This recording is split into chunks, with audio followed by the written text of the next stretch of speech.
Bien. Bien, acá les decía básicamente que con una suma voy a poder justamente acceder, ¿sí?, a cada columna, ¿sí? Fíjense que la suma recibe la columna, ¿sí?, como atributo. Y ahora sí me empieza a listar todas las columnas de mi tablero. Y en este caso yo quiero sumar monto ponderado, ¿sí?, esta de acá. Cierro paréntesis, enter. Aparece la medida. Obviamente la medida no es una columna, ¿sí? No aparece en ninguna tabla y ni siquiera aparece acá, en medidas. Fíjense que en medidas solamente contiene una columna. No apareció ese dato, esa medida. O sea, no ocupa espacio, ¿sí? Bien, y ahora, total gasto, que es una suma del monto ponderado, la puedo directamente agregar, arrastrar, ¿sí?, a esta tarjeta, ¿sí? Saco total gasto, lo pongo ahí, y el dato sigue siendo el mismo, fíjense. No tiene formato de moneda, ¿sí?, tiene separador de miles. Eso porque lo dije en la tarjeta, ¿sí? En la tarjeta, en el pincel, en valor de globo, le configuré justamente eso, ¿no? Ninguno en unidad, decimales 2.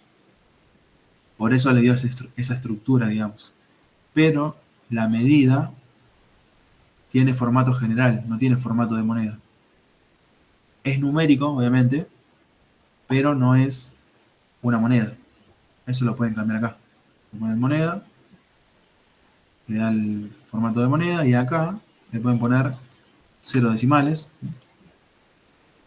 Obviamente acá lo sigue manteniendo porque está configurado de esa manera. Acá lo correcto sería 2, por cómo está básicamente acá, ¿no? Acá los contempla, entonces los contemplamos. Separador de miles, es esta coma, si la saco, muestra todo de corrido, si lo pongo, lo muestra como moneda. Podrían convertir esto a porcentaje, en este caso no aplica, ¿no? No tiene sentido. Pueden cambiar el símbolo de la moneda, ¿sí?, que no sea solamente pesos, podrían ser euros, ¿sí? Ahí va a depender de la moneda que estén contando, ¿sí? En este caso era pesos simplemente, que en este caso también es esta, ¿no? El símbolo es el mismo, ¿no? No está el símbolo de pesos diferenciado del dólar, sigue siendo el mismo. Bien, ahí tenemos esto en moneda, ya es una medida, ¿sí? Ahora si elijo Buenos Aires, por ejemplo, acá, esto no, se rompió por el monto, me parece. Ahora vamos a ver cómo funciona eso. Pero ahora básicamente esa medida se calcula así en tiempo de ejecución, con cualquier interacción del usuario, se vuelve a calcular, ¿sí? Si voy navegando va cambiando, ¿sí? Ese dato siempre refleja el total del gasto, pero parado, ¿sí?, parado sobre el contexto. No es el total de todo, sino el total de lo que estoy viendo en pantalla. Por ejemplo, el total de estos 631 bares. Se calcula siempre en base al contexto, ¿sí? Obviamente la provincia. Acá no estaba grisado, sino que tengo marcado Buenos Aires, no me di cuenta. Lo voy a agrandar. Tenemos Cava ahí, ¿sí? Fíjense que está en azul pequeño ahí. Está graficando eso, básicamente. Vamos a checarlo. Y acá vamos a limpiar este filtro. Ahí. Y ahora sí, ¿ves? Filtran acá y pueden ir jugando con el total gasto. Bien. Esto ya es una medida, ¿sí? 311, quiero ver si no se rompió nada. Bien, perfecto. 311. Hogares, ¿sí? Hoy es un conteo, ¿sí? Simplemente. Esto de acá es un conteo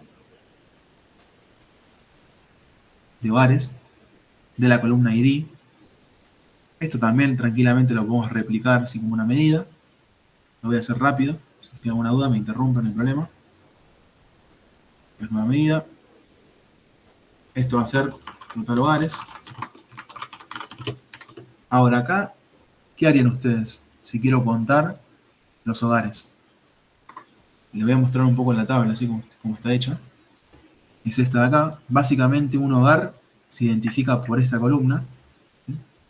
Tengan en cuenta lo siguiente, ¿sí? Tengo casi 1 millón de filas pero tengo solamente 21.000 IDs distintos. ¿Qué indica esto? ¿Qué significa lo que dice acá abajo? ¿Cuántos hogares tengo? Acá. 21.000. Exactamente. Tengo 21.000 hogares, obviamente con 900.000 filas de gastos. Entonces, volviendo a la medida, acá, le pongo tocar hogares, ¿qué pondrían acá? Más allá de DAX, ¿no? ¿Cuál sería el cálculo a hacer? Un recuento distinguido. Exactamente, perfecto. Acá tenemos listing count, por ejemplo, que hace justamente eso, un recuento distintivo. ¿Sí? Una vez que lo eligen, acá el parámetro me dice de vuelta que es una columna, ¿sí? Me pide el nombre de la columna, y acá simplemente eligen, ¿sí? La columna correcta, que en este caso sería el ID. Este identificador del gasto es el identificador del hogar, en realidad. ¿Sí? Le damos Enter. Este dato debería coincidir con este, ¿sí? Cuando yo lo cambie, debería seguir siendo igual. Ponemos hogares, el dato sigue siendo el mismo, solamente cambió el formato, ¿sí? Ahora ponemos separador de miles y el dato es el mismo, ¿sí? Y ahora está usando una medida en lugar de una medida implícita, ¿sí? Si bien era una columna, está usando una medida ahora. Bien. Acá usamos otra expresión, ¿sí? Listing count. Fíjense que la estructura de estas que son simples es muy parecida a un Excel, por ejemplo. ¿Sí? Nombre de la expresión, lo interesante acá es que, obviamente, nos da el tipo de parámetro que espera y nos lista justamente las opciones que tenemos. Eso es lo interesante. Bien, tenemos dos medidas y estas dos ya están listas. Tenemos estos tres ya funcionales. Este de acá en realidad están funcionales pero con el dato todavía mal, ¿no? Esto de acá está usando todavía la columna monto. Acá sería simplemente ese gasto o esa columna monto, sacarla y poner total gasto. Ahora esta suma, todo esto debería dar igual a lo que está acá.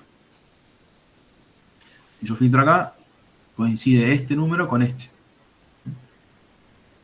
Acá no lo puedo ver, pero bueno, arranca con 119,5, ¿sí? Ahí créanme que está coincidiendo, ¿sí? Igual lo van a poder revisar bien en detalle. Ahora acá, de vuelta, tenemos suma de monto, sacamos suma de monto, ponemos la medida, ¿sí? Total gasto.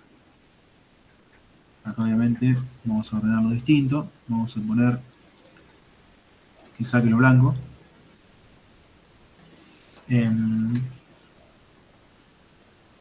Sería, el nivel más alto era división. Ahora, ¿qué pasó acá? ¿Por qué transporte ahora está acá? Sigue siendo un número alto, pero está mucho más bajo. ¿Por qué creen que pasó esto? Por ponderación, supongo. Exactamente. Esa medida ahora contempla justamente ese monto ponderado. ¿Sí? Ahora estoy viendo la distribución que debería estar viendo justamente, la que está acá. Quiero ver si está distribuido acá eh, por tipo de gasto, probablemente acá esté en algún lado, pero bueno, básicamente es eso, ¿no? Acá está ponderando ahora y alimento quedó mucho más arriba y gasto bajó un montón. Bien, y además corregimos el tema del tipo de datos, ¿sí? Tengan en cuenta eso también. El tipo de datos estaba mal, por ende el número estaba mal también, y ahora estamos viendo realmente los datos que tiene esa tabla. ¿Sí? Acá lo podemos ordenar, ¿sí? En los tres puntos, ordenar eje, por ejemplo, por el gasto, ¿sí? Y puede ser al revés, ¿sí? Descendente, parecido a como estaba antes, ¿sí? Solamente que ahora está alimentos por encima del resto, y ahora por ahí es más fácil navegar, ¿no? Son categorías más parecidas, más pares justamente, eh, en relación a lo que tenía antes. Bien. Y nos faltaría solamente en el mapa hacer lo mismo, ¿sí? En saturación vamos a ponerle total gasto. Y ahora fíjense cómo va pintando más oscuro la provincia que tiene más gastos justamente. Acá no la llevamos a ver, está ahí adentro, ¿sí? Pero por lo menos podemos ver Buenos Aires arriba, claramente, que coincide con lo que está acá. Santa Fe y Córdoba deberían ser las siguientes, estas dos, está bien. Y después la sigue seguramente Mendoza, y acá, está un poco más atrás, ¿sí? Todas las demás están bastante similares, por eso se ven muy parecidas, ¿sí? Bien, acá obviamente le pueden cambiar de color, ¿sí? En lugar de este rosa, vamos a poner un azul, por ejemplo. Fíjense, acá son degradados, ¿sí? Vamos a ponerle, usando la paleta que tenemos,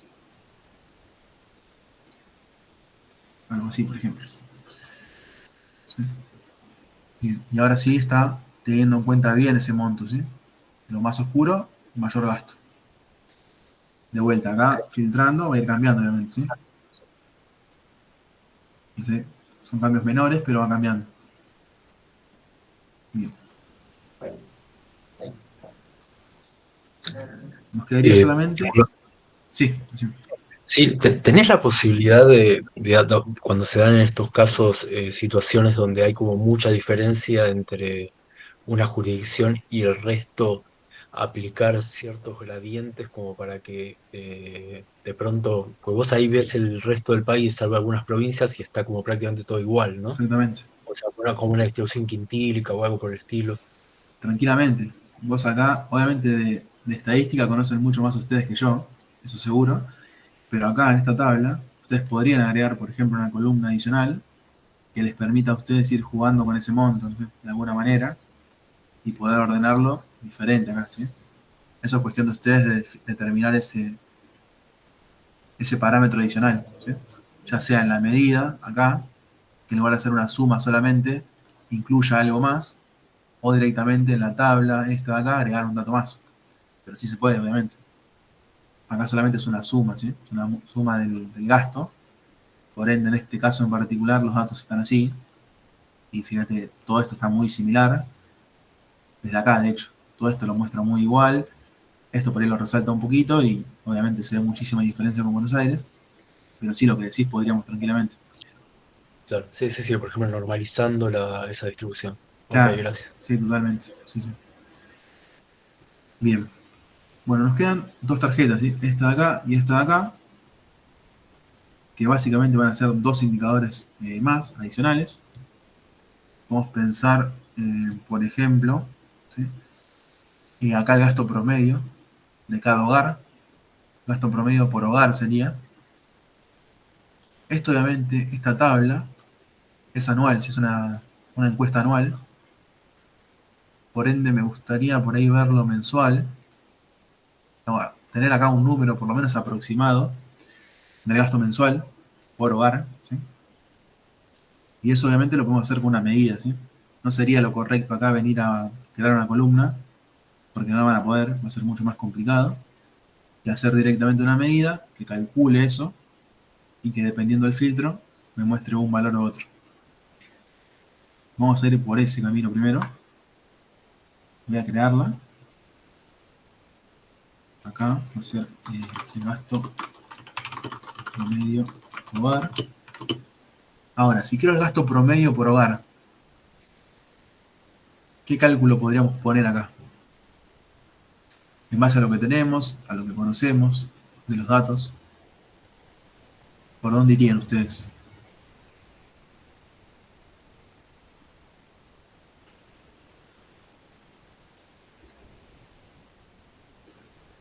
¿Cómo sacarían el promedio? O sea, sería básicamente, tengo el total de hogares, tengo el gasto total, ¿sí? ¿Con eso me alcanza? ¿Qué dicen?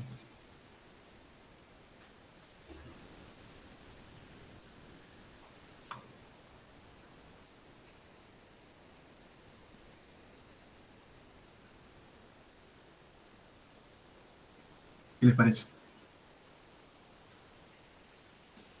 Tengan en cuenta que acá podemos poner un cálculo matemático, como ya vimos. ¿Cómo lo harían? Si quiero el gasto promedio por hogar.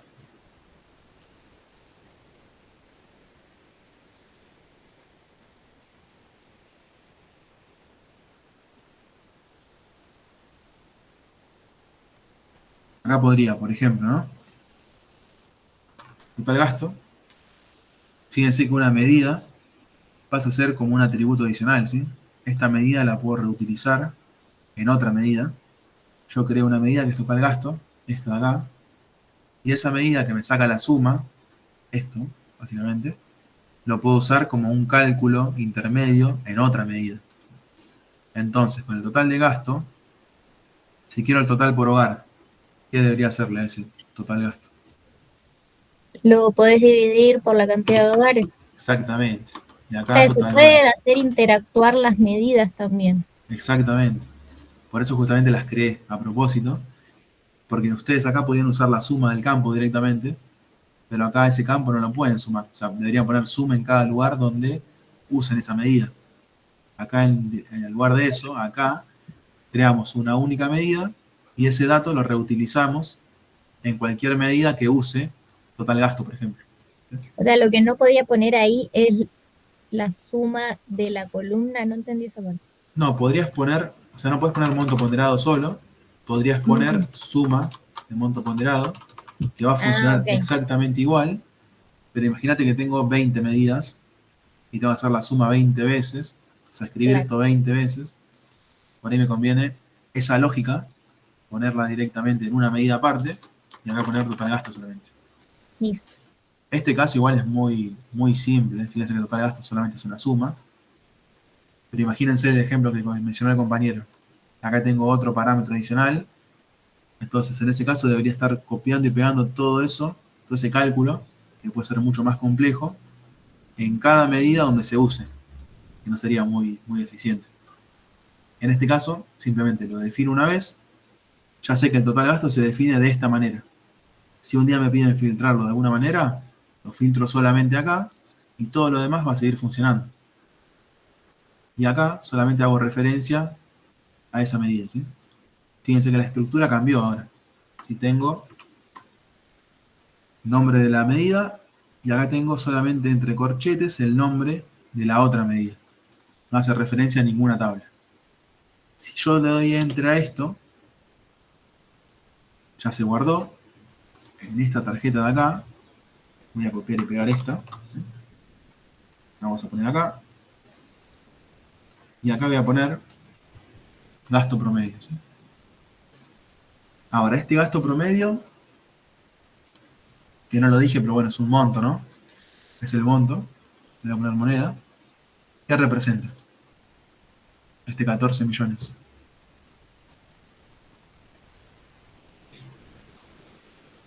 ¿El gasto a qué nivel representa? Del hogar.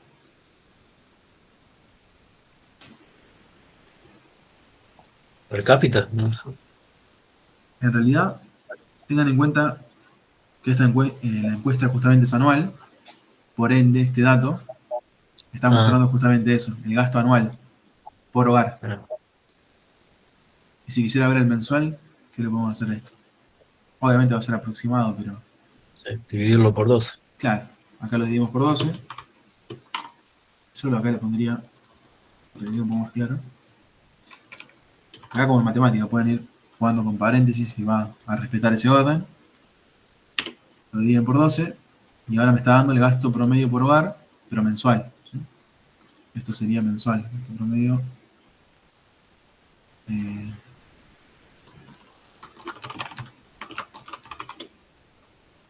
y acá adentro podemos cambiar, ¿no? Gasto promedio mensual por hogar. Ahí para que entre, ¿sí? Entonces, ahora esto calcula el gasto promedio, ¿sí? Mensual. Este dato de ahora está mostrando un promedio de todo, ¿sí? Incluye Buenos Aires para una vivienda de La Rioja, ¿sí? Si yo filtro, obviamente va cambiando, ¿no? Depende mucho de la provincia donde estén parados. Fíjense. Obviamente va a ir creciendo a medida que la provincia tiene mayor gasto, ¿sí? Funciona de esa manera. Es una medida que se calcula en tiempo de ejecución. Y no solamente interactúa con la provincia, sino con todo, ¿sí? Si quiero ver el gasto promedio mensual de alimentos, hago clic en alimentos y veo eso, ¿sí? Y ahí se abre un montón de de posibilidades para el usuario, de ir navegando con los datos. Bien. ¿Se entendió ahí cómo funciona? ¿Quedó claro?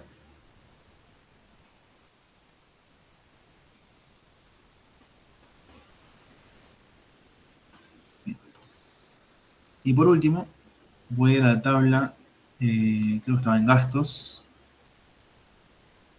Esta de acá, R imputado. Nunca lo usamos, esta columna todavía. Voy a volver rápidamente a la página de gastos. Básicamente el 1 significa imputado, el 2 no imputado. ¿Sí? Esta tabla, como era tan pequeña, no la creamos. Y aprovechando que dimos columnas calculadas, por ahí nos conviene crear una nueva. ¿Sí? Por ejemplo, de esta manera. Nueva columna.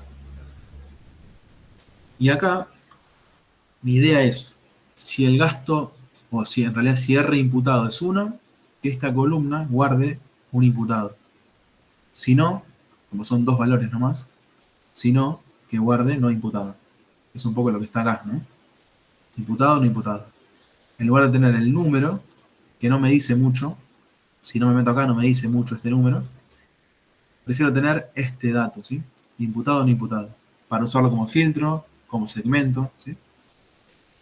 Para eso, vamos a crear una columna nueva que sea, por ejemplo, R imputado, texto, por ejemplo. Sí, muy simple, el nombre muy, muy feo también, pero para que se entienda. Y acá,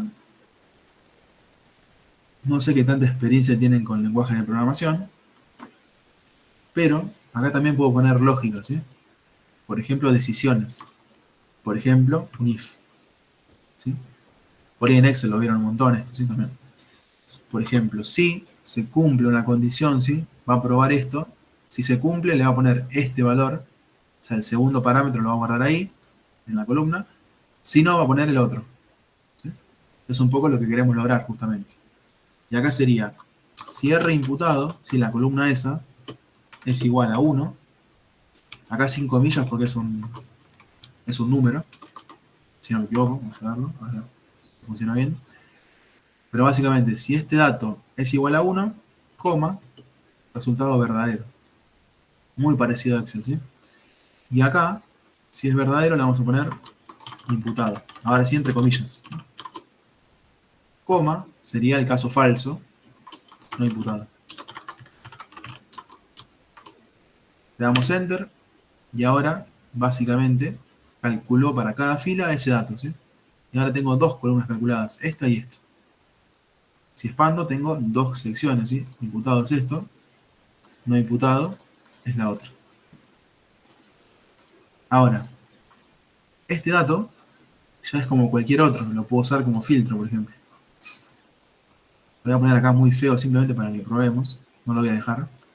Pero acá yo podría poner texto, esta columna, arrastrarla acá y que pueda filtrar imputado, no imputado. ¿Sí? Y es un filtro como cualquier otro, ¿sí? Todo esto no lo tengo imputado y todo esto lo tengo imputado, ¿sí? Esto obviamente le puedo cambiar también la forma, como ya vimos. En este caso, como son solamente dos opciones, sería interesante usar esta, ¿no? Mosaico. Son como botones. Imputado, no imputado. ¿Sí? Ir jugando con esa opción. Pero, por ahora lo voy a sacar como filtro. Lo que voy a hacer es usarlo como un cálculo, ¿sí? Como parte de un cálculo, ese dato. Para eso lo agregué. Este dato me va a servir para ese cálculo en particular que quiero lograr. Que acá básicamente quiero el porcentaje, ¿sí? De gastos imputados. Quiero lograr ese efecto.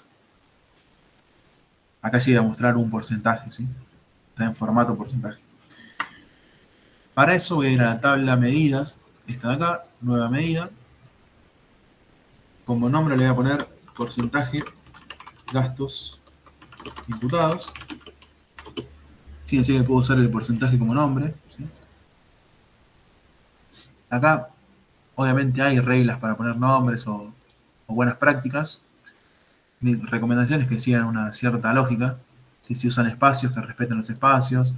Fíjense que escribí todo con mayúscula, la primera palabra, la primera letra de cada palabra. Si usan guión bajo, que lo respeten, ¿sí? Si en lugar de espacio prefieren guión bajo, que respeten eso a lo largo de todo el tablero. Y es un poco cuestión de gusto también, ¿sí? Bien, acá, porcentaje de gastos imputados, va a ser justamente eso, ¿sí? El porcentaje de todos los gastos cuáles fueron imputados, ¿sí? Para eso, este cálculo es un poco más complejo, ¿sí? Acá les quiero presentar algunas expresiones. Esto básicamente es una división, como dice acá. Numerador, denominador.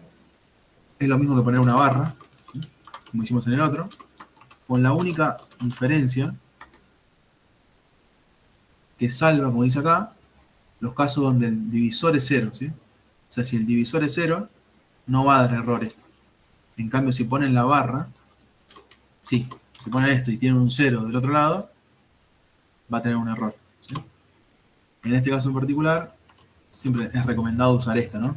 División esta, ponen numerador, denominador, y si tiene un 0, el denominador, no va a pasar nada, va a quedar en blanco.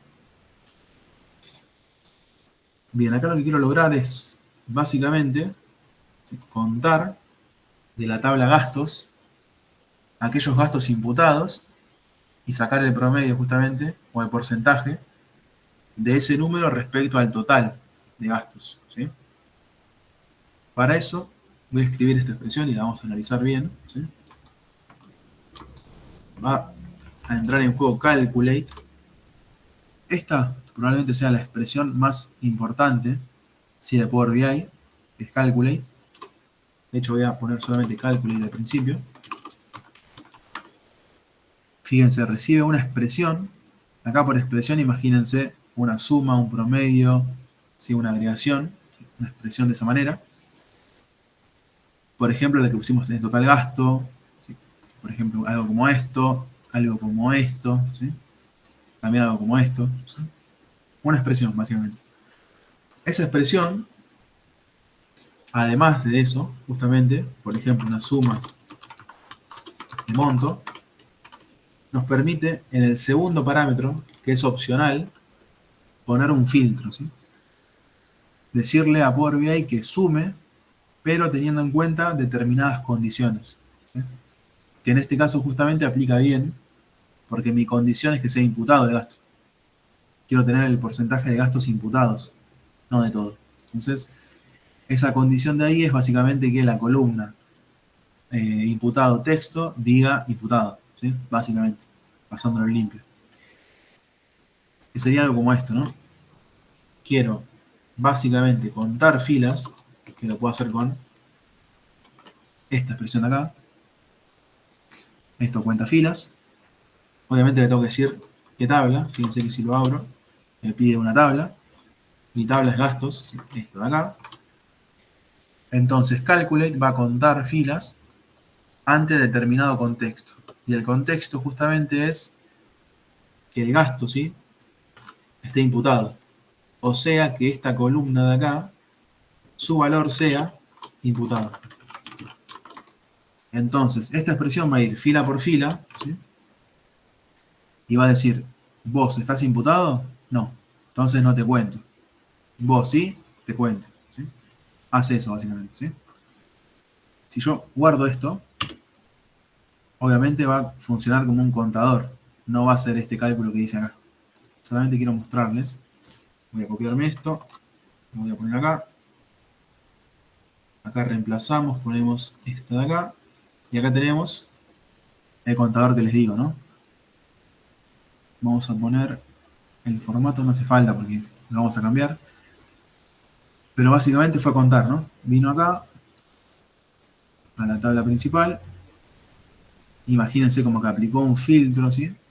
Este filtro le dijo imputado y se quedó con esta cantidad de filas. De hecho, debería coincidir. Y fíjense que coincide. Básicamente la medida hizo eso. Vino a la tabla, filtró por imputado y contó. Eso para saber cuántos fueron imputados. Ahora me está faltando acá el total de gastos, ¿sí?, que justamente va a ser un argumento dentro de mi división. Mi división va a tener un parámetro, ¿sí? Que es justamente la cantidad de imputados, ese 33.000 y pico, va a ser mi primer argumento, y mi segundo argumento va a ser justamente el total, ¿sí? Ahora, el total es mucho más simple, ¿no? Simplemente es un total. Debería contar todo. Usamos on rows de gastos. Para el denominador cuenta todo. Para el otro argumento cuenta todo, pero bajo un filtro en particular. Bajo este filtro. Sin importar si acá elijo Buenos Aires o San Juan, siempre va a filtrar por imputado. Lo cual está bien porque esta medida saca el porcentaje de gasto imputado, ¿sí? Acá cerramos, le damos Enter. Acá quedó en cero. Vamos a ver si tiene que ver con el tema de formato. Número 2 acá. Número decimal. Voy a ver si tenemos algún tipo de filtro también. Y acá, en la medida, podemos darle formato de porcentaje también. Y ahora sí se convirtió en un 4, ¿sí? Fíjense que ahora esta expresión de acá estaba haciendo la división. Ese número era muy pequeño. Y al darle formato de porcentaje, porque justamente esa medida necesita formato de porcentaje, básicamente la multiplico por 100 y se quedó con esto, ¿sí? En lugar de poner el cálculo acá, ese por 100, directamente sacamos la división y en la medida le decimos, esta medida, tratala como un porcentaje, ¿sí? Al hacer eso, justamente cambia el valor, ¿sí? De 0 pasa a ser 4. Quiero ver si acá poniéndole varios decimales, a ver si me dejo poner, podemos ver ese valor. Probablemente sea la tarjeta el problema, acá. Ahí, no hacía falta tanto. Dejarle 2. Este dato, al convertirlo en porcentaje, toma sentido, ¿sí? No, 370. Ahí redondeó los decimales, básicamente. Si ustedes le ponen más decimales, va a ir cambiando. Acá. Esta configuración de acá pisa a la que está acá arriba, ¿sí? Si acá lo dejan automático, va a tomar el valor que esté acá arriba. Como yo ya modifiqué esta de acá, medio que ignora la que está acá arriba y toma como regla esta de acá. Bien. Y esto es el porcentaje de gastos imputados, ¿sí? Obviamente, de vuelta, sigue siendo una medida, ¿sí? Que va variando dependiendo cada interacción del usuario, ¿sí? Bien. Ejemplos muy simples. De acá lo que me interesa que se entienda es sobre todo Calculate, ¿sí? Que es la función más importante que tiene DAX. Calculate recibe esa expresión, ¿sí? Base, y después de la coma recibe algún filtro. En este caso puse solamente uno, pero podrían ser más. Si pongo otra coma, la tengo que poner acá antes de cerrar, tengo filtro 2, otra coma, filtro 3. Y pueden poner un montón de filtros y hacer una expresión muy compleja que resuelva un problema. Por eso básicamente Calculate es como la función madre en DAX. Es la más usada. Bien. ¿Se entendió? Sí, más o menos cómo funciona. Igualmente cuando se pongan con su tablero, si deciden hacerlo, estamos abiertos a consultas, no hay problema, ¿sí? DAX es un tema muy grande. Obviamente van a encontrar un montón de documentación de ayuda, pero bueno, al menos un pantallazo queríamos darle para que puedan avanzar, ¿sí? No se compliquen tampoco demasiado con las medidas, ¿sí? Vayan por algo como esto, algo simple, ¿sí? Que muestre un dato interesante, pero que tampoco se vuelvan locos con la complejidad que tenga. Bien. ¿Cómo bien? ¿Se entendió? ¿Quedó claro, más o menos? ¿Alguna consulta? Bien, ok. Bueno, ahora vamos con el tema más conflictivo por ahí, por el tema del usuario. Voy a publicar esto, ¿sí? Nos quedaría por ahí agregarle también un par de columnas acá. Voy a poner rápidamente algunas para que se vea más completo, ¿sí? sin mucho criterio. Una unidad. Y voy a ponerle una más. Esa es la provincia. De hecho, la provincia segunda. Algo así, ¿sí? Bien simple. Para que quede completa, simplemente un poco más linda. Tenemos esto de acá, tooltip. Ahora el tooltip lo voy a ocultar, ¿sí? Acá. No quiero que se vea cuando lo publique, simplemente que se vea cuando lo use el usuario, ¿sí?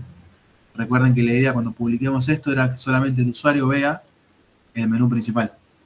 Y que vaya haciendo clic en los botones, obviamente. Voy a guardar esto. Lo voy a publicar. Van a ver que con un usuario obviamente es mucho más fácil. En realidad se puede solamente con un usuario, pero una vez que tiene el usuario es muy simple el proceso. Si es publicar, cuando le dan publicar, va a aparecer ¿sí? Un pop-up.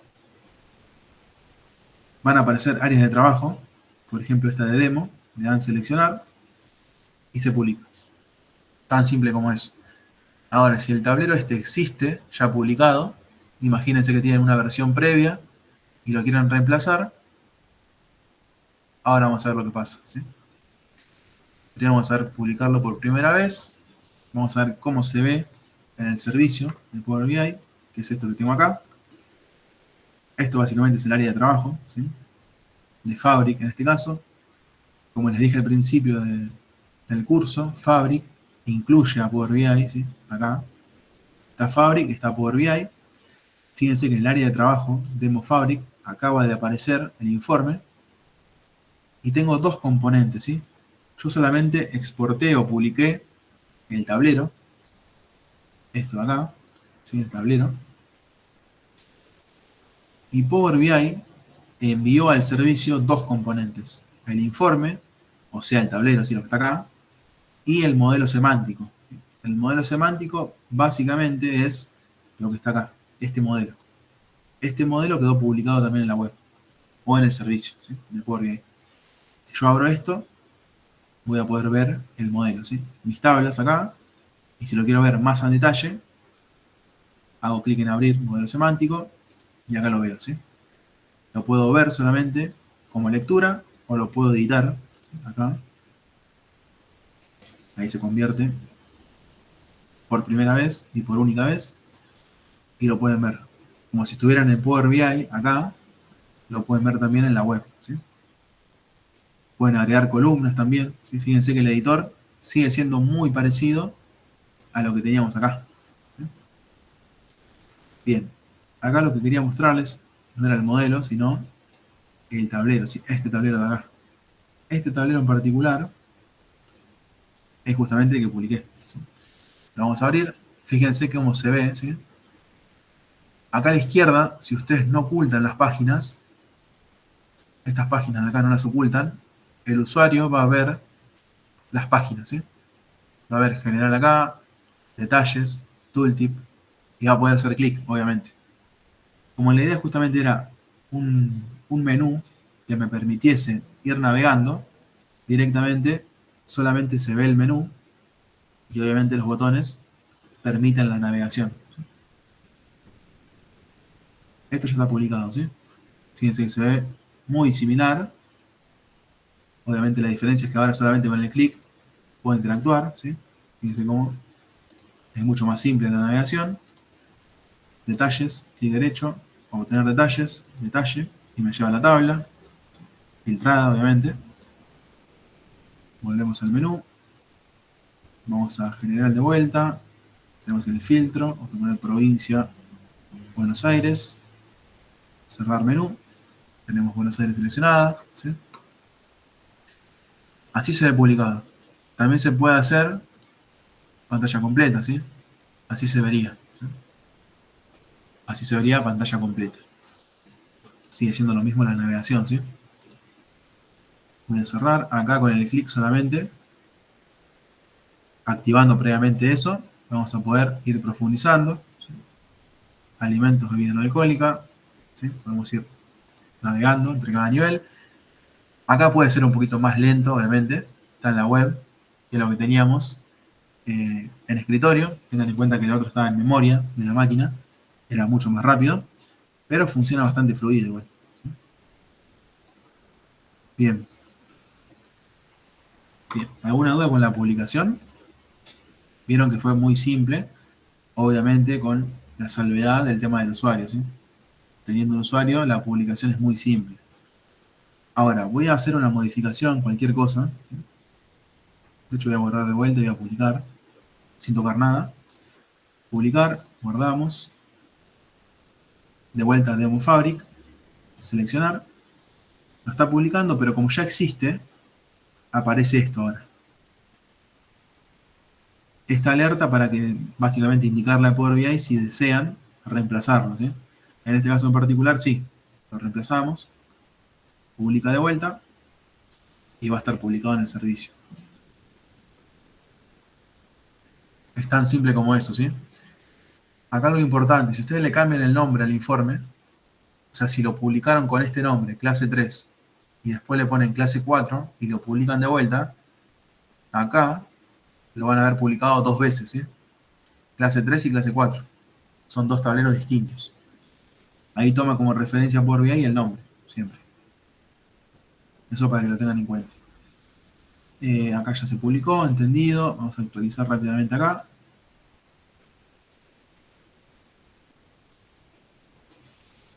Acá tenemos la hora de actualización.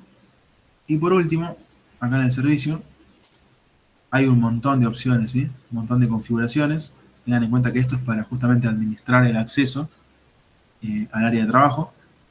En este caso, lo que me interesa mostrarles, al menos, es esta parte de acá. Si acá pueden ustedes administrar el acceso de cada usuario, ¿sí? Acá, por ejemplo, yo podría agregar personas, ¿sí? Con rol de visor, administrador, miembro, colaborador. Buscan el correo y lo agregan. Obviamente teniendo en cuenta restricciones de su entorno, ¿sí? De su organización. Acá seguramente van a aparecer solamente personas bajo su dominio, salvo que el entorno esté permitiendo que usuarios de otro dominio accedan, ¿sí? En ese caso van a aparecer también. Bien, ¿alguna duda? ¿Alguna consulta? ¿Se entendió más o menos la dinámica de hoy? Franco, yo, sabes que publicar y eso lo entendí, debe Sí. tener sus complicaciones cuando lo quieras hacer, ¿no? Ok, Pero me quedó una duda del principio de la clase con el sí, mapa, que dije, bueno, veo después la grabación para no sí. molestar ahora, y no estábamos grabando. Sí, les pido perdón por eso, pensé No, no que te habíamos puesto. preocupes, te lo pregunto más que nada para tenerlo, Dale, poder después replicarlo yo cuando voy rehaciendo la actividad. dale, perfecto. ¿Tenés una duda puntual o no quedó claro No, nada? no pude, no, del principio al principio, cuando creábamos los dos, ¿cómo se llamaba? Los Ok, JSON, ¿viste? los No me JSON. dejaba descargar y demás. Ok, voy a buscar mapas GeoJSON y el topo JSON, ¿sí? Estos dos, básicamente eran lo que mostré al principio. Yo acá le había buscado, pero... Ah, lo tengo abierto, mirá. Tengo este acá. Bueno, imagínate este, ¿no? Ustedes encuentran el GeoJSON, lo buscan en internet, en algún sitio que muestre el GeoJSON. Va a tener siempre una forma parecida a esta, ¿sí? Categoría y polígono, ¿sí? La geometría. Cuando encuentren algo como esto, que responda justamente a lo que buscan, lo descargan, ¿sí? Cuando lo descarguen, va a aparecer algo como esto, ¿sí? Acá le voy a dar control S para que me lo guarde. Y este dato, este archivo, lo van a guardar siempre como JSON, ¿sí? Le borran el TXT, le ponen el nombre que quieran, ¿sí? Barrios, por ejemplo, .json, ¿sí? Y lo guardan, ¿sí? Lo guardan acá, los mapas, lo guardamos, ¿sí? Ahora ese dato, ese archivo, este, es el base, ¿sí? No es el principal o el necesario para Power BI, sino que es el archivo base, ¿sí? Que se va a ver de esta manera, ¿sí? Este archivo en particular, como está en el instructivo, ¿sí? Este de acá, lo voy a buscar rápidamente,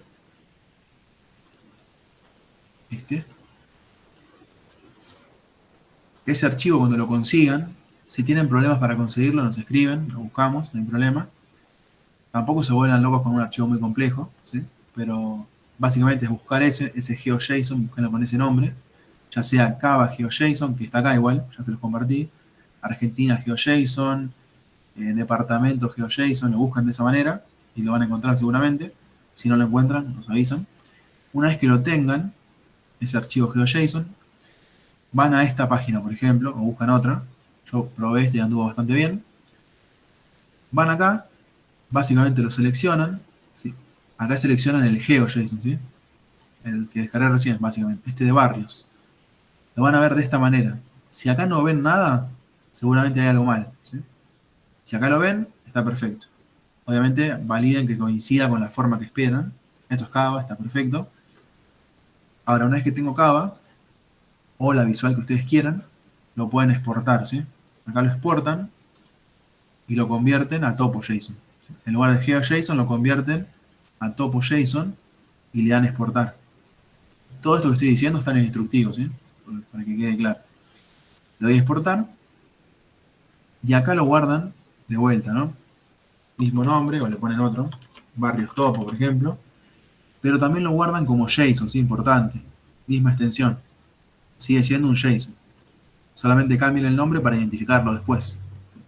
Le cambian el nombre, le dan guardar, y ahora este que está acá es el que van a usar después acá. Acá, si ustedes quieren usar un mapa de formas, una forma particular, van directamente a la configuración de ese mapa, en esta parte de acá, eligen mapa personalizado, y acá eligen el archivo, ¿sí? En lugar de topoar, voy a buscar el de recién, ¿no? Mapa personalizado, voy a buscar barrios topo, este de acá, y fíjense que se importa el mapa, ¿sí? Este mapa ya tiene la forma, ¿sí? De Cava. Acá obviamente no vemos datos, porque no tengo datos para Cava, ¿sí? No tengo los barrios. Por último, para que se entienda, voy a abrir este topo y voy a buscar algún barrio, ¿sí? Creo que estaba agronomía como primero, para que vean más que nada cómo se ve, ¿no? Voy a darle formato también.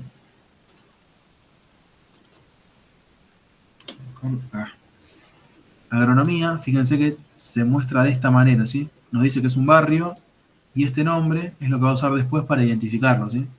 Es importante ahí que ustedes en sus bases de datos tengan una columna que mache con esto, ¿sí? Si ustedes tienen una columna de barrio y dice agronomía con acento, no va a machear. Ahí deberían corregir este. Le ponen un acento acá y lo guardan. O directamente corrigen la base, ¿sí? Ahí como prefieran. En este caso es más complicado porque son más barrios, ¿sí? La mayoría van a coincidir igual, pero es cuestión de estar atento ahí, cuál no coincide. En las provincias eran menos, entonces coincidió bastante. Yo solamente cambié para Cava, ¿sí? Estaba escrito distinto, lo corregí, lo importé acá y funcionó perfecto, ¿sí? Pero el proceso en definitiva es eso, ¿sí? El paso a paso. ¿Se entendió un poco mejor ahí? Sí, recontra. Me había quedado, se ve que me salté el control S, una pavada, y Ok. no podía seguir. Gracias. Perdón, yo Sí. lo fui haciendo cuando lo hacía Franco y me Sí. pasó que entré directamente en la página que vos sugeriste, la de simplemaps.com, Sí, y esto lo digo por las dudas si les pasa. La primera opción que da como descargar el archivo no es la opción para el JSON. Al lado hay un botoncito en blanco que dice View Source JIS, y ahí sí da la posibilidad de descargarlo como JSON y después, bueno, se transforma. Pero si descargan desde el primer icono que aparece, que además con color, no se va a descargar como JSON. bien, perfecto. Buena aclaración eso. Porque de hecho yo, cuando lo mostré, no lo descargué. Recuerden que yo directamente mostré lo que tenía. Fui a la página, les dije más o menos cómo descargarlo, pero no lo descargué, ya lo tenía. Quiero ver si lo tengo a mano para mostrarles. No lo cerré. El shape.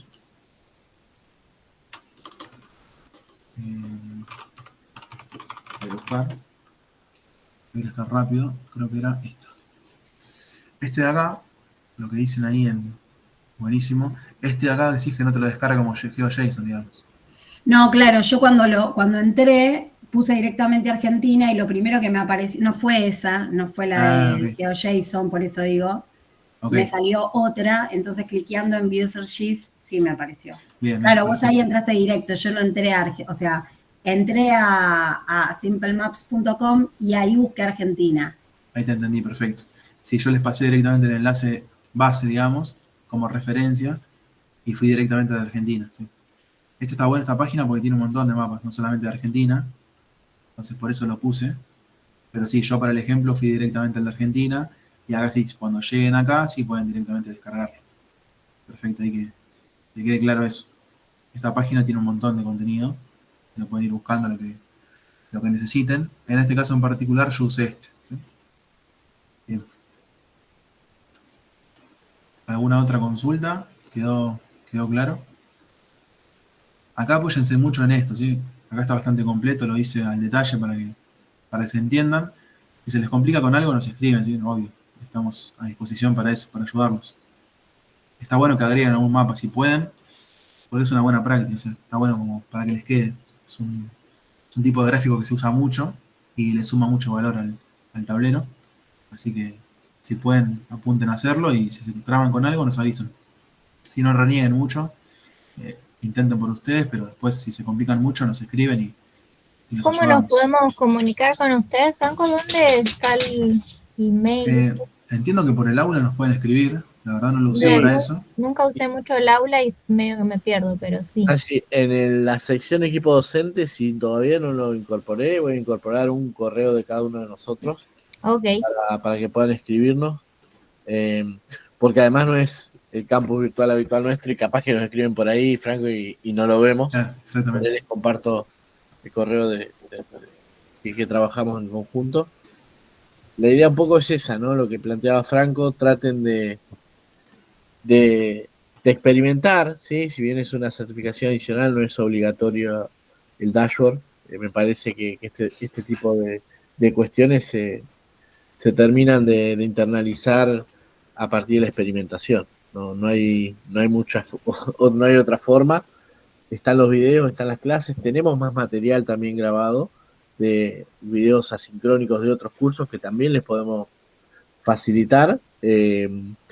Quisimos, no lo incorporamos inicialmente porque nos parecía que estaba bueno que vengan y compartamos la dinámica de cero, pero sí tenemos de todas las sesiones que hicimos, tenemos videos grabados, pensados como material asíncrono, así que eso también los podemos sumar al aula, en donde está todo lo que trabajamos. Creo que lo único que nos está faltando, Franco, es lo del mapa, que está en instructivo, Exactamente. lo explicaste 2 veces, en off y en on. Así que ahí más o menos estamos.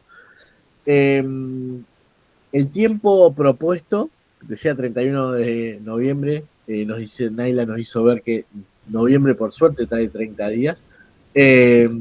Así que ya lo modificamos. Es 30 de noviembre por una cuestión de invitarlos a ustedes a que no posterguen la entrega. Si cualquiera de ustedes nos escriben y dicen, Juan, Franco, nos falta una semana más, 2 semanas más, eso, por lo menos desde el equipo docente, no sé, Naila, las cuestiones, las previsiones administrativas, pero desde el equipo docente no hay mucho problema con eso. Básicamente vamos dedicando buckets de tiempo a diferentes capacitaciones, pero no hay problema en revisarlo por fuera de ese espacio. Nos quedaba una presentación más para hoy. Si nos tienen un poco de paciencia, los dejamos ir al baño.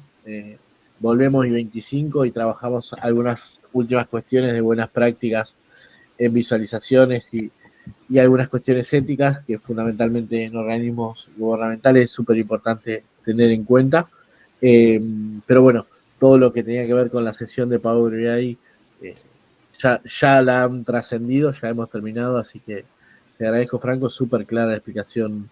Como siempre, Franco tiene una capacidad de transmitir de manera muy llana y además los hizo, los hizo transitar por una herramienta que es casi interminable. Así que espero que les haya gustado, que hayan aprendido. Y bueno, no quiero extenderme mucho más, pero lo despido a Franco porque sé que está con ahí otra reunión, tenía 2:30. Y yo los retomamos 2:25 como para hacer la última. Dale, bueno, perfecto. Yo me despido. Un gusto. Espero que hayan podido aprender algo. Y cualquier consulta estoy disponible por correo, por el aula, como sea más cómodo. Así que, buenísimo. Un gusto. Nos vemos. Chao, chao. Bueno, chao, retomamos en 5. gracias. 2:25 retomamos. Chau, chau.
Bueno, estamos por ahí.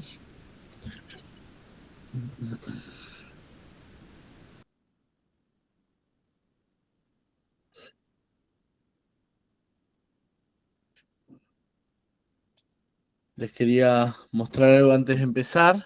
Van a ver que voy a subir, voy a poner los correos acá. Al pie de cada imagen voy a escribir el correo de cada uno. Y les quería mostrar, seguramente algunos de ustedes ya lo han visto, creamos una actividad como trabajo final integrador. Hay una consigna, ¿sí? La que les comentaba que decía fecha de entrega el 31 de noviembre, no es así. Es hasta el 30 de noviembre la fecha tentativa, podemos ampliarla. Y van a ver que creamos una actividad donde pueden subir, ¿sí?, la entrega. La entrega pueden ser dos cosas, ¿sí? Aquellos que hayan habilitado el correo de IDEGUA, les va a dejar publicar durante un tiempo, creo que 60 días. Y los que no hayan podido, el archivo que genera es un .pbix, nos comparten ese archivo, nosotros lo abrimos, no hay problema, ¿sí? O nos mandan el dashboard publicado o el archivo del proyecto completo, ¿sí? Fíjense porque genera un par de archivos. El que tienen que compartirnos en caso que no puedan publicar es el .pbix, ¿sí? Lo comparte por ahí y nosotros lo revisamos y le damos una devolución. Así que, bueno, y después hay una encuesta de satisfacción, no es nuestra, es de Diego, igual está, a nosotros nos gusta mucho ver cuál es la percepción que tienen en cada lugar que vamos, así que para nosotros es les agradeceríamos que lo puedan completar. Luego vamos a pedir a IDECO que nos haga llevar esas percepciones que ustedes tuvieron del curso. Bien, como para cerrar rápido este curso, algunas cuestiones vinculadas a Charles y ética en visualización de datos, y las vamos a pasar relativamente rápido por una cuestión de tiempo. También entiendo que es probable que algunas de estas cuestiones no les sean ajenas, pero bueno, es importante tenerlas a mano, ¿sí? Algunas... ¿Qué es Charles? Bueno, según Edward Tufte, Charles tiene que ver con aquellos elementos visuales que en gráficos no son necesarios, ¿sí?, para comprender la información que se desea transmitir, y que incluso son contraproducentes, ¿sí? Él es un gran enemigo de los elementos decorativos, ¿sí? Básicamente plantea que no solo que no aportan, ¿sí?, sino que distraen al espectador. ¿Recuerdan cuando hablamos del ratio Data Inc? Él tenía esa obsesión de cuál es la proporción de datos, o tiene esa obsesión de cuál es la proporción de datos que materializan comunicación cuál es la proporción de tinta que materializa comunicación de datos, ¿sí? Y esto un poco tiene que ver también con eso. Él plantea que básicamente son 4 los elementos que usualmente se agrupan o tienen que ver con elementos asociados a Charles, elementos decorativos, información redundante, elementos distractores. Van a ver algunas cosas que seguramente hayan visto ya, que son cómicas. Igualmente las veo, sinceramente, en el día a día del laboratorio y también en la universidad lo veo. Y cuestiones vinculadas a la complejidad cognitiva, un poco esto también vamos a trabajar en el segundo bloque de esta breve presentación.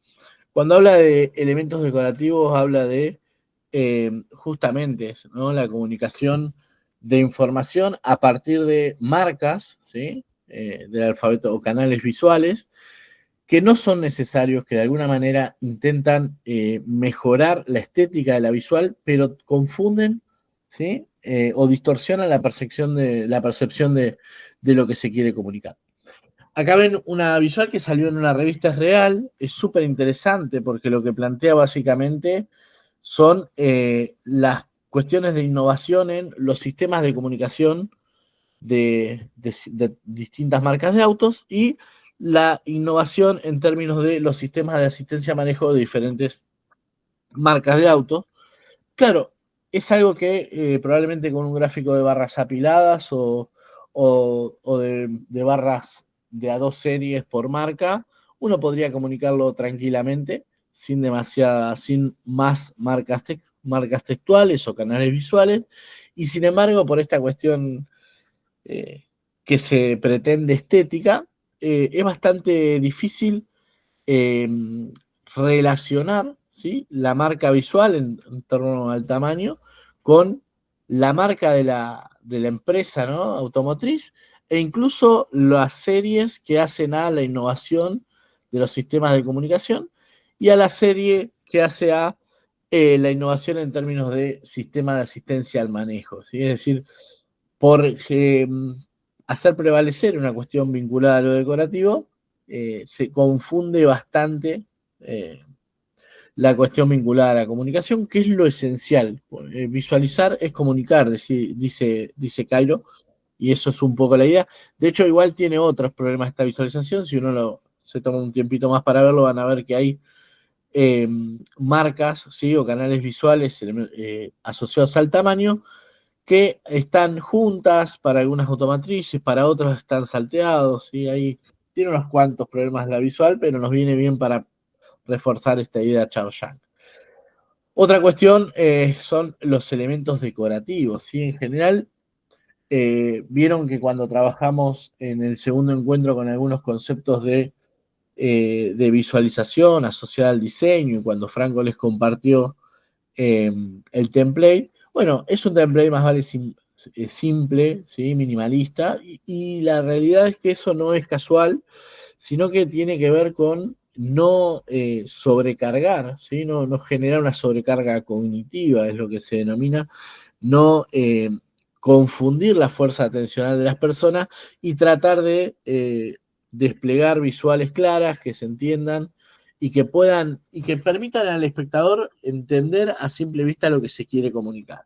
Este tipo de cuestiones, ¿sí?, como los autitos tan simpáticos que se ven hacia la derecha, que están publicados en un sitio web real, de alguna manera empañan, ¿no? E incluso hasta le quitan seriedad a una cuestión o a un análisis que es relativamente interesante y que tiene que ver con la evolución, ¿sí?, de las ventas asociadas a los diferentes segmentos de autos a lo largo del tiempo, ¿sí? En una serie de 15 años.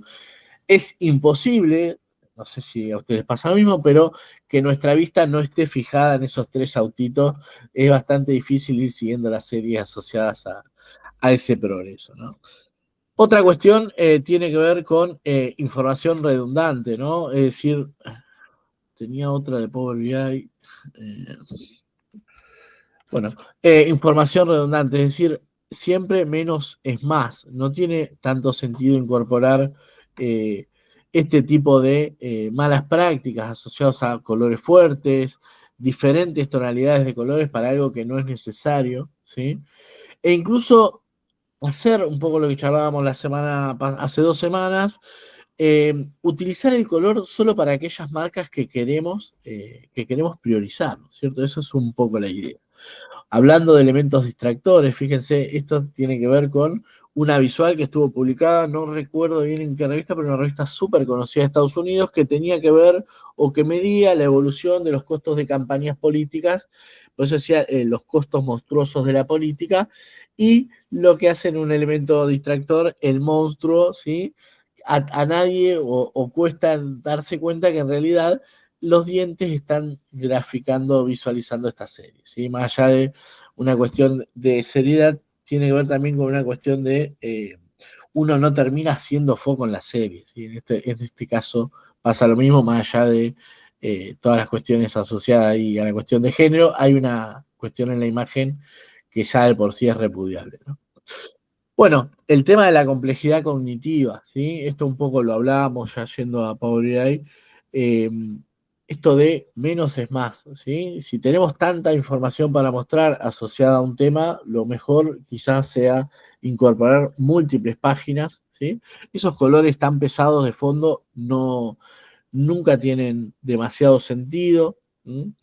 Hay otros problemas además, fíjense, distintos tipos de tipografía, ¿no? Demasiados filtros, demasiados canales visuales, más allá de que hay una cuestión asociada a los tipos de visuales que hacen Esto está interesante porque de alguna manera tipos de visuales similares hacen que el entendimiento sea más natural, la cuestión cognitiva sea más directa, pero la realidad es que es una visual que ofrece tantas marcas diferentes que genera una complejidad cognitiva que no nos permite hacer foco en nada. Es decir, si ustedes me preguntan luego de 10 segundos qué cuestiones recuerdo de este dashboard, probablemente no recuerdo ninguna, ¿sí? Y hay un montón de información. Tiene que ver con cómo esa información está desplegada, ¿sí? Esos elementos decorativos, diferentes esquemas de colores que no sobreviven a los conceptos, ¿sí? Esa es otra cuestión. Fíjense,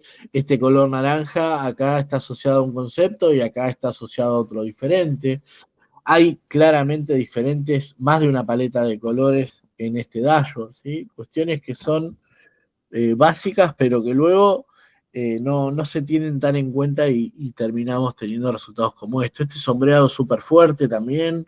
Estos sombreados así hacen que nosotros llevemos la vista automáticamente hacia este lugar.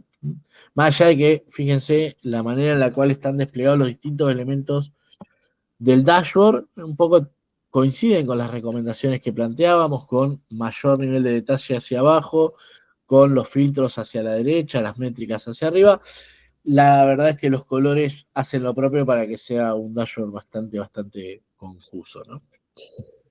Luego, en términos de cada visual, ¿no? El hecho de la complejidad cognitiva, como veíamos con Franco, cualquiera de las visuales que vayamos a trabajar permiten desplegar los primeros N conceptos, ¿sí? Este dendrograma circular con tantas marcas o categorías hace que no veamos nada, ¿no? Entonces, una buena práctica muchas veces es establecer algún tipo de filtro. Obviamente, cuando hacemos eso, vamos a tener que, con una marca textual, aclarar esa situación, es decir, en la siguiente visualización se despliegan los N conceptos más importantes en términos de la cuantificación.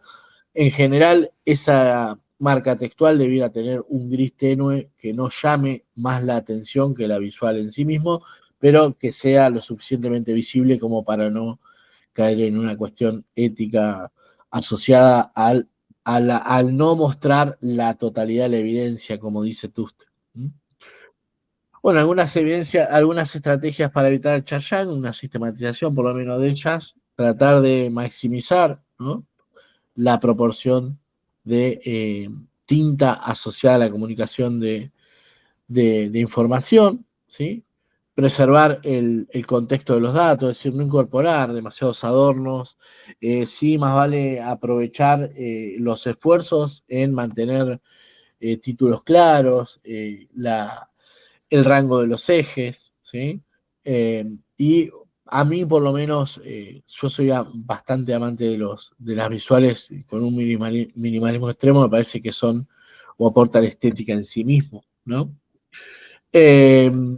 Bueno, estas cuestiones de los efectos de diseño no son una buena idea.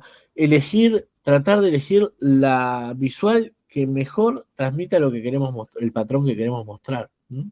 Van a ver, o vimos por lo menos, que hay visualizaciones, y lo conocen, asociadas a las diferentes escalas de medición de Stevens. Un conjunto de datos se pueden desplegar visualmente de más de una forma, tratar de buscar la manera, la visualización que simplifique la comunicación, ¿sí?, más allá de lo estético.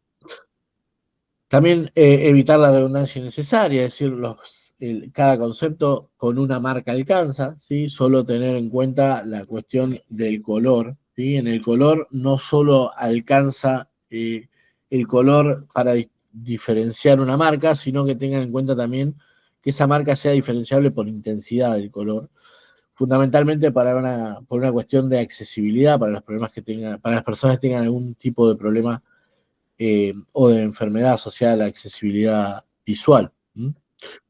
Y esta cuestión de mayor densidad informativa sin saturar, ¿no? Es decir, hay un momento en el cual la visualización se vuelve demasiado cargada, sobre todo en dashboard, esto pasa.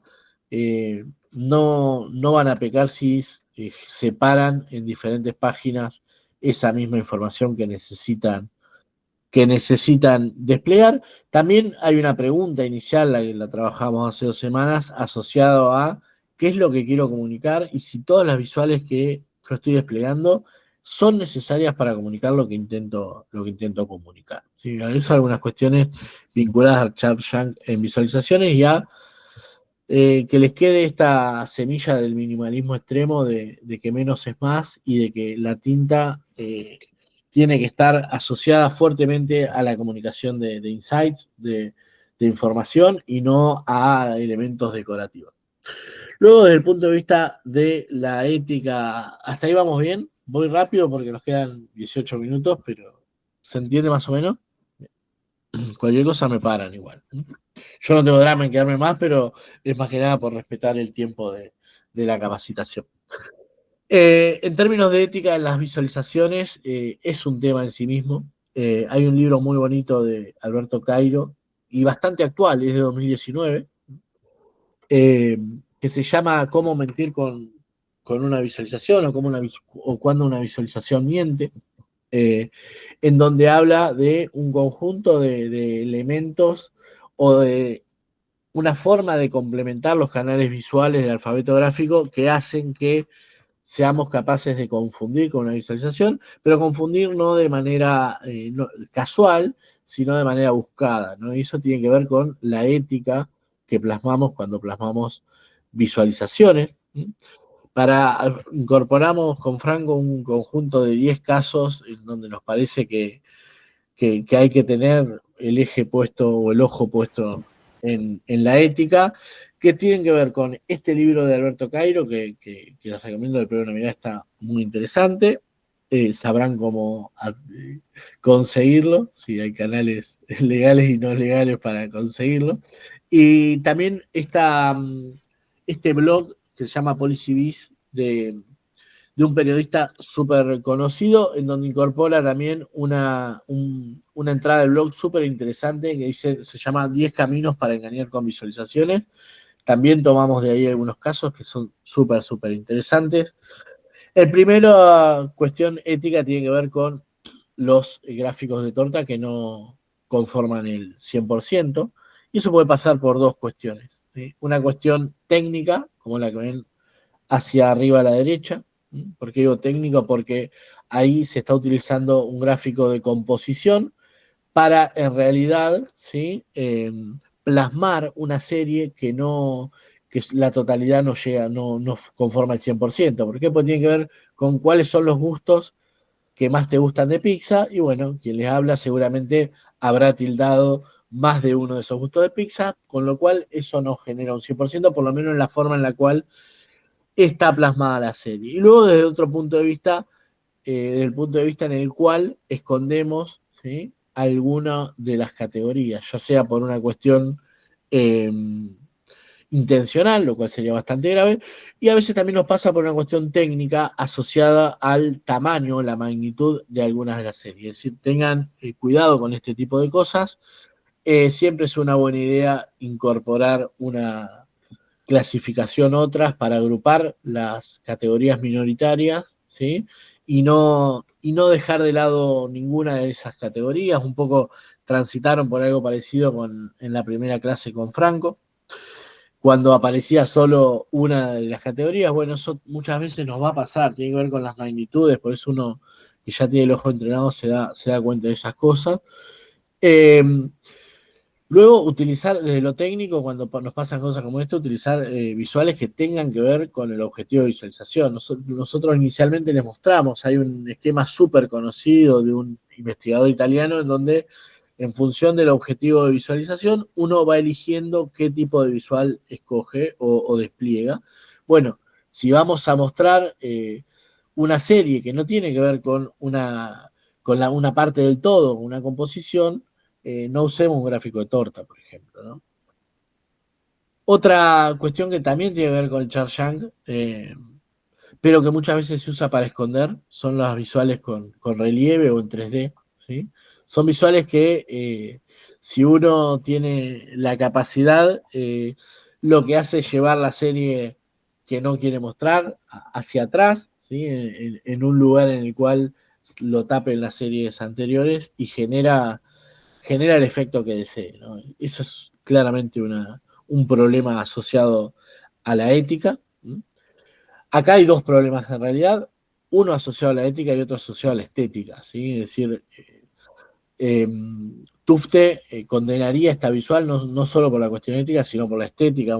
Las visuales 3D no son una buena idea casi nunca, no son visualizaciones que utilicemos, y menos en un dashboard, ¿sí? Si vamos a utilizar o desplegar una infografía, un data storytelling, vamos a desplegar alguna visual comunicacional en un medio gráfico que hemos trabajado, bueno, ahí quizás tenemos otro tipo de estrategias para aprovechar. En el caso de los dashboard no son una buena idea, ¿sí?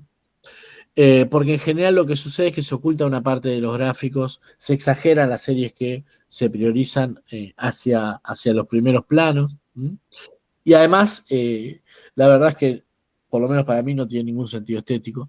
Yo prefiero usar gráficos planos en 2D, con ejes de etiquetas claras. En todo caso, si necesito mostrar algo que no puedo mostrarlo con la cantidad de canales visuales que me habilita esa visual, definir en un dashboard podemos definir dos visuales diferentes que se complementen y que estén en un espacio próximo de la página, ¿no? Esta cuestión de priorizar la claridad sobre el impacto visual. Esta es otra cuestión a la que estamos acostumbrados, sobre todo con las herramientas de despliegue de visualizaciones que no son tan profesionales, tipo Excel, ¿sí? En donde uno puede ajustar una línea de tendencia simplemente haciendo un check, ¿sí? Bueno, esas líneas de tendencia generalmente las utilizamos para mostrar que hay una causalidad que muchas veces no hay, ¿sí? Y ahí también hay una cuestión de profesionalismo, una cuestión ética en general.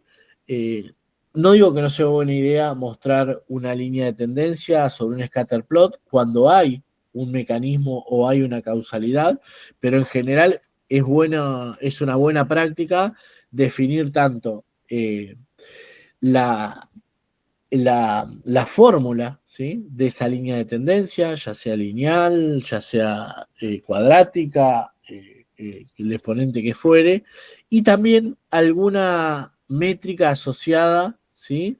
A cuán fidedigno, a cuán bueno es ese ajuste sobre los datos. Un R cuadrado, un MCE, un RMCE, un MCE, lo que fuera. Es decir, cualquier métrica de ajuste del error, pero sí es una buena práctica, sobre todo en contextos bien vinculados a la estadística dura, no solo desplegar la línea de tendencia, sino también poder explicar el ajuste que está haciendo esa línea de tendencia y evidenciar que hay un mecanismo real en esos datos, ¿no?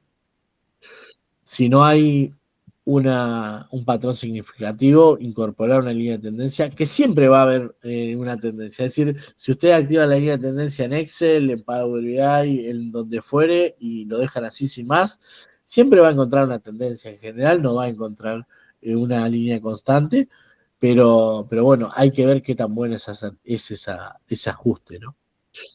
Esta es otra cuestión, ¿sí? Muchas veces nos ponemos innovadores y queremos utilizar un eje vertical invertido. Quizás hacia la derecha tiene algún sentido simbólico por la sangre en Irak, pero en general nuestro cerebro es como que se traba con estas cosas.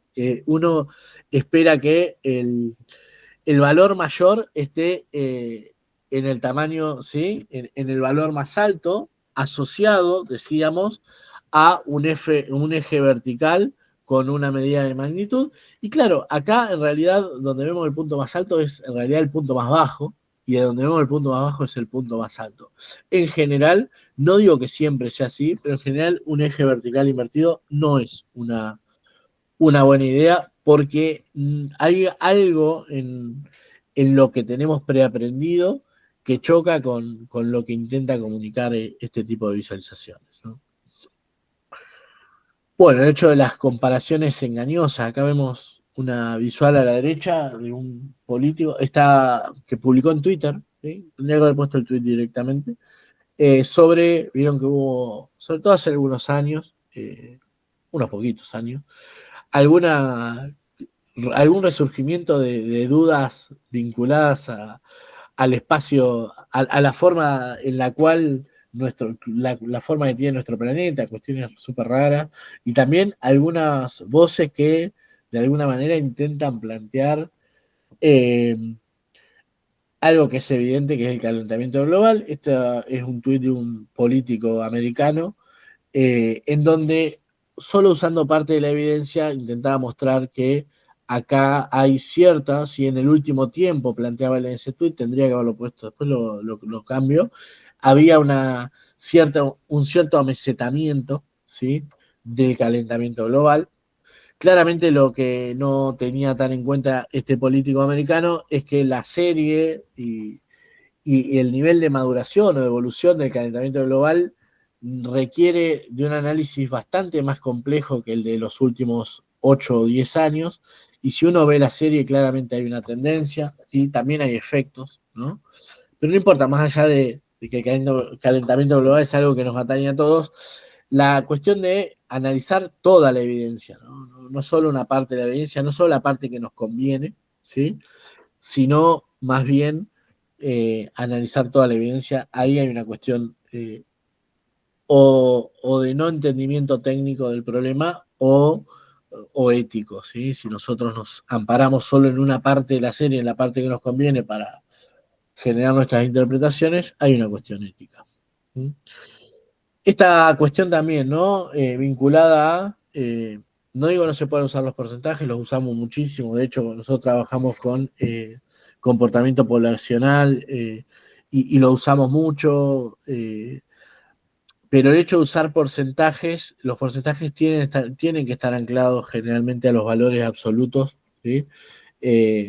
Porque si no pasan cosas como esta. Acá en realidad esta visual mostraba que este valor que aumentó tanto, en realidad pasaba creo que de 1, era en valor absoluto 1 a 3 creo, y era súper poquito, y se comparaba con un crecimiento de otras series que realmente desde lo nominal y desde lo porcentual habían crecido y que tenían un crecimiento significativo. Es decir, a veces se usa, ¿sí?, se usan los porcentajes o las proporciones para generar algún sesgo de entendimiento, y eso no está bueno. En general lo que tenemos que hacer es complementar, ¿sí?, valores absolutos con estos crecimientos relativos.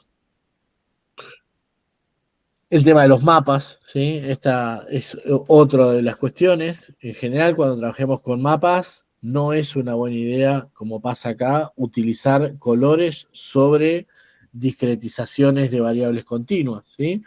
En este mapa lo que vemos es que hay diferentes clases, ¿sí?, y claramente en el estado que haya 99 y en el que haya 101 va a haber un cambio de color considerable, más allá de que también se elige mal la paleta de colores, porque el color con mayor cantidad de casos reportados, en este caso creo que era, si no me equivoco, tenía que ver de COVID, es el color negro. En general uno asume el alerta asociado al color rojo, pero acá hay una cuestión vinculada a la separación o la discretización en bins de manera totalmente arbitraria, ¿sí? Y también el reporte de casos o la construcción de la variable solo a partir del valor absoluto y no, como se espera en general en términos de mapas, a partir de tasas, ¿no? Por cantidad de habitantes, por kilómetros cuadrados, de acuerdo a el tipo de problema que estemos trabajando, a las implicancias que tenga esa interpretación, tenemos que tener en cuenta, pero en general hay una cuestión asociada a lo demográfico que vale la pena por lo menos analizar. Esto es una muy mala idea, ¿sí? Es decir, bien. ¿Alguna más? Esta también a veces lo necesitamos, pero sí es importante siempre marcarlo, ¿no? Estas barras o estos ejes que no comienzan en cero y que magnifican las diferencias entre diferentes conceptos. ¿Sí? Acá vemos el tema del aumento de tasas de Bush, y vemos, claro, hay una diferencia enorme, y en realidad que este es 35 o 36, este es 39,6. Y eso tiene que ver con cómo es el rango del eje vertical. De nuevo, muchas veces queremos magnificar esos comportamientos, pero acá lo adecuado es utilizar una marca textual que sea capaz de dejar en evidencia que ahí hay algo que no es habitual, ¿sí? Marcarlo de manera adecuada, al igual que las barras cortadas, ¿sí? Es decir, pueden tener un sentido estas barras cortadas, sobre todo en un contexto en el cual estos dos conceptos son casi cuadriplican al tercer concepto, ¿sí? Pero lo importante acá, o lo que yo más le achaco a esta visualización, tiene que ver con lo pobre de la simbología para denotar que las barras están rotas. Es decir, a mí me parece que estas dos barras ameritan otro color, ameritan una separación en el espacio, ¿sí? Ameritan una explicación un poco más profunda que eso, porque claramente para nuestro sistema de interpretación visual, esto es lo que va a sobrevivir en el tiempo. Es decir, ese concepto de que en realidad no es tanto más que en el resto de los países este valor cuantitativo, lo cual es un error, ¿sí? Porque acá vemos 664 contra 129, es decir, 5 veces el valor. Y otra cuestión que a mí me gusta mucho utilizar, y ya con esto terminamos, pero que es una súper aliado de aquellos que quieren engañar con visualizaciones, tiene que ver con el eje secundario, ¿sí? El eje secundario es un elemento, una herramienta, un recurso súper válido, súper valioso para incorporar mayor multidimensionalidad, para incorporar nuevas series, pero si somos lo suficientemente pacientes, vamos a encontrar un grado de calibración del eje principal y el eje secundario en donde las dos series se pisen y empecemos a poder transmitir cierta causalidad entre las dos series, ¿sí? Y eso no siempre es así. Fíjense, lo que vemos en la visual de la derecha es una de las series, la de la izquierda, tiene que ver con las personas que fallecen en accidentes de botes de pesca, y en la serie negra, de color negro, son el ratio de casamientos en Kentucky.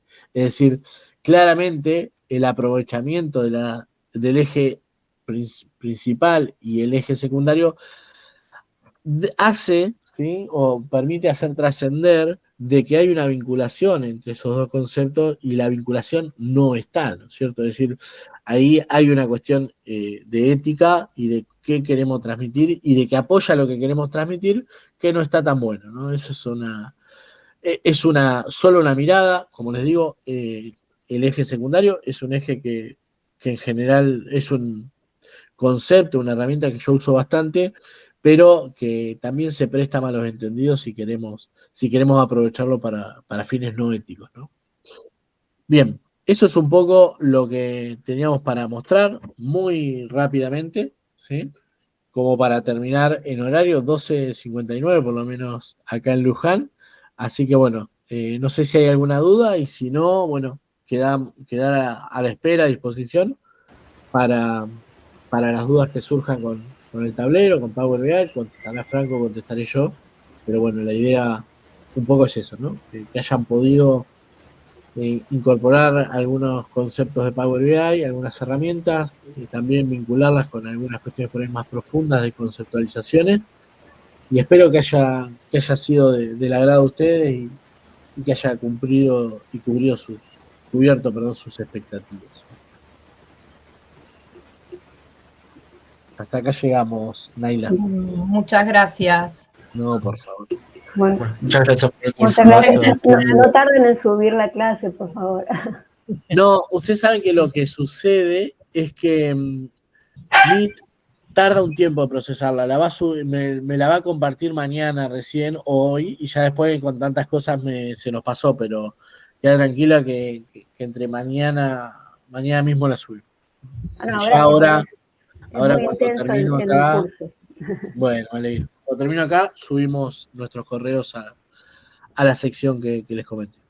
Que tengan un muy buen día. Igualmente, muchas gracias. Muchas gracias. Muchas gracias. gracias. Aplauso. Chao, hasta luego. Simbólico. Bravo, bravo, Muchas bravo. gracias, Juan Manuel. Chao, gente.